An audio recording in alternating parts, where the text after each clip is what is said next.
महाविकास अघाड़ी के बीच सीटों का बंटवारा कब तक, कितनी सीटों पर लड़ेगी एनसीपी, शरद पवार ने सब कुछ बताया। महाविकास अघाड़ी के बीच सीट बंटवारे का निर्णय इस महीने के अंत तक हो जाएगा, ऐसा दावा एनसीपी प्रमुख शरद पवार ने किया है।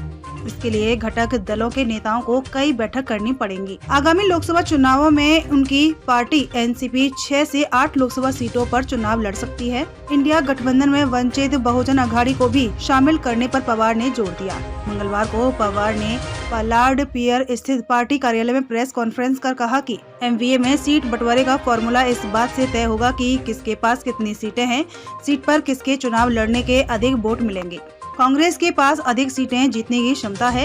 एनसीपी 8 से 6 सीटों पर चुनाव लड़ सकती है। पवार ने जोर देकर कहा कि इंडिया गठबंधन के सभी घटक दलों को मिलाकर चुनाव लड़ना चाहिए, सत्ताधारी नेताओं पर कार्यवाही नहीं। शरद पवार की पार्टी के विधायक रोहित पवार, उद्धव सेना के विधायक रविंद्र वायकर पर हो रही कार्यवाही के बारे में शरद पवार ने कहा कि यहाँ पर सिर्फ महाविकास अघाड़ी के नेताओं पर कार्यवाही हो रही है, जबकि सत्तारूढ़ दल के नेताओं पर कोई कार्यवाही नहीं हो रही है। इससे साफ अनुमान लगाया जा सकता है, यह सब जनता देख रही है। उन्होंने आगे कहा कि अजित पवार और उनके साथ गए नेता केंद्रीय जांच एजेंसियों के दबाव के कारण बाहर गए हैं।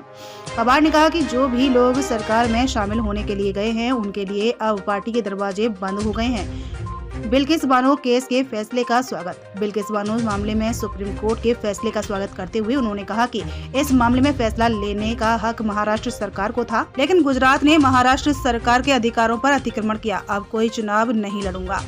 एनसीपी चीफ ने कहा कि वर्तमान में संसद सदस्य के तौर पर कार्यकाल खत्म होने के बाद वो भविष्य में कोई चुनाव नहीं लड़ेंगे। जब उनसे अजित पवार की उम्र पर सवाल उठाने के बारे में पूछा गया तो शरद पवार ने कहा कि वे क्या बोल रहे हैं, वह उनका मामला है। सवाल उम्र और कार्य क्षमता का है तो कई उदाहरण दिए जा सकते हैं। मोरारजी देसाई 83 वर्ष की उम्र में प्रधानमंत्री बने थे। मोरारजी देसाई से भी अधिक उम्र के लोग काम कर रहे हैं। उनके पीछे जनता का बहुमत था।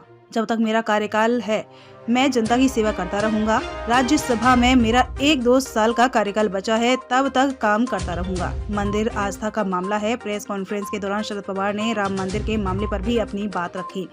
उन्होंने राम मंदिर के मुद्दे को आस्था का विषय बताया। इसके साथ ही उन्होंने अपनी पार्टी के नेता जितेंद्र आह्वान के बयान पर भी सफाई देते हुए कहा कि उनका बयान किसी राजनीतिक दल के विचारों का प्रतिनिधित्व नहीं करता है।